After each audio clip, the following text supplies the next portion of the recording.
اب وہ تو سائل ادیم بیٹھا تھا نا سامنے, میں ہوتا تو میں کہتا بھئی یہ چھوڑو اس کو, تو بتا کہ یہ تمہارے اعلی حضرت نے جو یہ وہابیوں کے خدا کو یہ جو ننگی گالیاں دی ہیں, یا پھر آئے دن وہ تماشا لگائیں گے جی 1 to 1 سامنے بٹھائیں جی ہمارے مفتی صاحب آ جائیں گے. یہ دیکھا ہے یہ 1 to 1 جو ہوا ہے یہ سائل ادیم صاحب کا اور وہ جو ایک کوئی عالم دین تھے بریلوی, ذاتی دھمکیاں دی گئی ہیں, تو باہر نکل میں تینوں پوچھنا میں اتھے بھی تے باہر نکل کے بھی پوچھاں گا.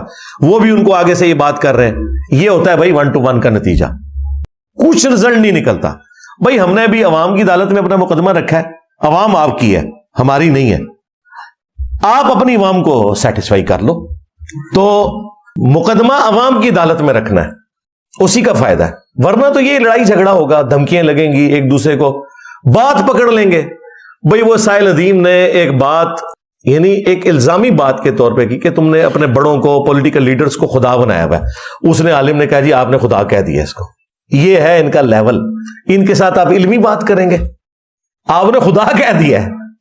اور خود ان کی حالت کیا ہے, ان کے اعلیٰ حضرت نے پوری کتاب وہابیوں کے خلاف لکھی ہے سبحان السبوح کے نام سے, اور فتاوی رضویہ کے اندر بھی لکھا کہ وہابیوں کا خدا جو ہے وہ زنا کرتا ہے, وہابیوں کا خدا جو ہے چوری کرتا ہے, وہابیوں کا خدا جو ہے وہ فلاں غلط کام کرتا ہے. اتنی گندی گندی گالیاں لکھی اور لکھا وہابیوں کا خدا. جی اعلیٰ حضرت نے.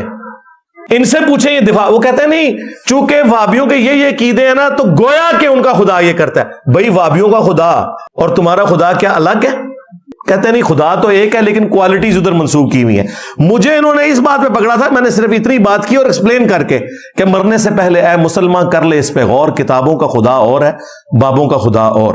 یعنی ایک خدا کا رسول کا تعارف وہ ہے جو کتابوں میں آیا اور ایک بابوں نے کروایا.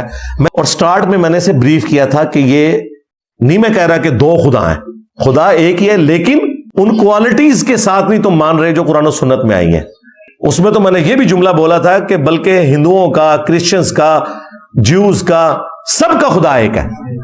اور ان کا اعلیٰ حضرت وہ کہہ رہا ہے وہابیوں کا خدا جو ہے وہ بدکار ہے, وہابیوں کا خدا چوری کرتا ہے, وہ شراب نوشی کرتا ہے, پتہ نہیں کیا کچھ لفظ لکھا, ڈائریکٹ لکھا. اب وہ تو سائل ادیم بیٹھا تھا نا سامنے, میں ہوتا تو میں کہتا بھئی یہ چھوڑو اس کو, تو بتا کہ یہ تمہارے اعلیٰ حضرت نے جو یہ وہابیوں کے خدا کو یہ جو ننگی گالیاں دی ہیں, تاکہ پورا میڈیا دیکھتا کہ یہ کس طرح دفاع کرتے ہیں. کسی کی الزامی بات کو اٹھا کے یہ کس لیول کے اوپر لے جاتے ہیں اور اپنے نے جو ڈائریکٹ بات کی ہوئی ہے اس کی بھی تعویل کرتے ہیں. تو لہٰذا ان کے ساتھ 1 to 1 بیٹھنے کا کوئی فائدہ ہی نہیں ہے. پبلک کی عدالت میں اپنا مقدمہ رکھیں, جواب بھی جس نے دینا ہے پبلک کی عدالت میں. اور میری طرف انہوں نے بار بار غلط چیزیں منسوخ کی. جی انجینئر صاحب ہمارے علماء کو چیلنج کرتا ہے اور جب پھر ہمارے علماء پہنچتے ہیں تو بھاگ جاتا ہے. میں نے آج تک تمہارے علماء کو نہیں کہا کہ میرے ساتھ آ کے مناظرہ کرو. میں نے کیوں کہنا ہے, میں نے تو یہ کہا کہ چیلنج ہے اپنی پبلک کو سیٹسفائی کرو. پھر بھی جب تم لوگوں نے زور لگایا تو میں نے ریبٹل میں یہ بات کی. بعض اسٹوڈنٹس کو بھی یہ وسوسہ آ گیا کہ شاید اس کا کوئی فائدہ ہے, اور کچھ انہوں نے پروپیگنڈا کیا. تو میں نے کہا ٹھیک ہے ہم بیٹھنے کے لیے تیار ہیں, لیکن چھوٹے تو تمہارے لاکھوں کی تعداد میں, اور تم کہتے ہو میں نے ایک نیا فرقہ لانچ کیا, حالانکہ نہ ہماری کوئی مسجد, نہ کوئی چندہ بک, نمازیں تمہارے پیچھے پڑھیں, چندے تمہیں دیں, پھر بھی ہم فرقہ ہیں. وہ سارے گند جو تمہارے بزرگوں میں تھے ان میں سے ایک گندگی میرے اندر نہیں ہے. نہ میری کوئی چندہ بک ہے, نہ کوئی مسجد ہے جس کی بنیاد پہ میں نے فرقہ واریت پھیلائی ہو. مسجد بنانا تو اچھا کام ہے فرقوں کے نام کے اوپر, جسے یہ خود مسجد درار کہتے ہیں ایک دوسرے کی فرقوں کی. میں نے تو ایسا کوئی کام نہیں کیا. پھر بھی میں نے کہا تھا اچھا تمہیں ہے نا, تو پھر ادھر تو بڑا میں ہوا نا, تم بھی اپنا بڑا لانچ کرو. یہ نہیں ہو سکتا آسٹریلیا کی کرکٹ ٹیم کا مقابلہ جو ہے وہ جیلم کے مشین والے کی ٹیم کے ساتھ ہوگا, وہ پاکستان کی ٹیم کے ساتھ ہوگا. تو لاؤ بڑا. اور یہ بھی تمہاری خواہش پہ, مجھے واللہ کوئی خواہش نہیں ہے. مجھے کیوں خواہش ہوگی؟ میں نے کہا تھا میں ادھر بٹھاؤں گا, خود قدموں میں بیٹھوں گا.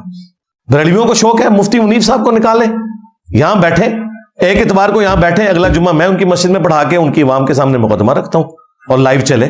آپ کیا سمجھتے ہیں یہ ہو جائے تو کیا بریلویوں کا بچ جائے گا پیچھے؟ کیونکہ بریلوی عوام نے ان کو کچا کھا جائے گی, جس طرح اہل حدیث عوام اہل حدیث کے مولویوں کو کچا کھا گئی ہے کہ کل تک تم بخاری مسلم کرتے تھے, آج جناب 2812 نکلی ہے تو تم لوگ بخاری سے ہی بھاگ گئے ہو. تو ان کے ساتھ بھی یہ کچھ ہونا ہے, انہیں پتا ہے. اس لیے دیکھیں کوئی بڑا نہیں سامنے آتا. مفتی منیف صاحب نے میرے خلاف کتنے مضامین لکھے نام لیے بغیر دنیا اخبار کے اندر, میں نے ان کو بھی ریبٹل کیا, لیکن کسی بڑے مفتی نے میرے اوپر کوئی کفر کا فتویٰ اس طرح کی کوئی چیز نہیں لگائی ہے. انہیں پتا ہے باتیں ٹھیک کر رہے ہیں. الٹا مفتی حنیف قریشی صاحب جب یہاں ڈرامہ لگا کے گئے تو مفتی منیور رحمان صاحب تو میرے ساتھ کھڑے ہو گئے اس حوالے سے. انہوں نے کہا اس طریقے سے کون سے مناظرے ہوتے ہیں, اکیلے ہی جا کے فاتح ہو جاؤ. اور جو ان کے سرپرست اعلیٰ ہے جن کی وہ عاشرباد سے آئے تھے, ان کو بھی فارغ کر دیا. یہ دیکھیں مفتی حنیف قریشی خود تو ڈوبا ہی ہے, اپنے بڑے کو بھی حسین الدین شاہ کو بھی لے ڈوبا ہے. اور کیا وہ جامعہ رافضیہ ہے, اس رافضی کو پناہ دی ہوئی ہے, وہ بھی فارغ ہو گئے. مفتی تقی عثمانی صاحب بڑے مفتی ہیں ان کے, یہاں بیٹھے, ہم قدموں میں بیٹھیں گے, آئے اپنے عقیدے ڈیفینڈ کریں, اور یہ بھی ان کی خواہش کے اوپر. ساجد میر صاحب اہل حدیث کے, ساجد میر نے بھی کیا کیا, وہ جو گلے پھاڑتا تھا اسے ہی نکال دیا اپنی جماعت سے کہ یار تو آئے دن بڈھے ویلے میری داڑھی پٹوانا ہے, تیری وجہ سے مجھے سننے پڑتی ہیں. وہ بہت ماڈریٹ آدمی ہے, میں آپ کو بتاؤں. ساجد میر صاحب جو ہے نا اہل حدیث کے جو امیر ہیں, انتہائی ماڈریٹ سافٹ طبیعت کے آدمی ہیں. اور یہ بنو امیہ کے مسئلے میں بھی ساجد میر صاحب کے وہی نظریات ہیں جو ہمارے ہیں. ہاں الحمدللہ, اور ہمارے وہی نظریات ہیں جو پاکستان بننے سے پہلے اہل حدیث علماء کے تھے. نواب صدیق حسن بھوپالوی صاحب, انہوں نے جو کچھ آل امیہ کے بارے میں لکھا ہوا ہے اور امیر شام کے بارے میں, وہ یہ دکھا نہیں سکتے کسی کو. تو ساجد میر صاحب پرانے اہل حدیث کی لیگیسی کو لے کے چل رہے ہیں. سعودیہ ایران والے اہل حدیث نہیں, پکے حسینی ہیں ساجد میر صاحب الحمدللہ. تو ان میں سے کوئی بندہ سامنے نہیں آئے گا. میں نے کہا, کہتے ہیں یہ بزرگ ہو چکے ہیں, ان کی چرب زبانی نہیں, انجینئر صاحب بہت لمبی زبان ہے. کوئی مسئلہ نہیں, یہ ایک ویڈیو بناتے ہیں, لکھ کے نہیں, ویڈیو. پہلے دن سے میں نے ویڈیو کی بات کی ہے, لکھ کے تو کوئی بھی ہوگا. آپ مجھ سے لکھوا لیں کسی کے بارے میں, ایڈوب میں بنا کے آپ کو دے دوں گا, امریکن پریزیڈنٹ کی طرف سے آپ کو میں تزکیہ جاری کر دوں گا, لیکن اس کی کوئی آفیشیل حیثیت تو نہیں. ویڈیو میں آئیں اور کہیں کہ یہ چھوٹو میرا ہے, اس کی جیت میری جیت, اس چھوٹو کی ہار میری ہار ہے, میں اگلا سورج طلوع نہیں ہونے دوں گا, میں اس کو دعوت دوں گا یہاں بیٹھے اور آ کے اپنے عقیدوں کا دفاع کریں. اور یہ بھی ان کی خواہش کے اوپر, میری کوئی خواہش نہیں ہے.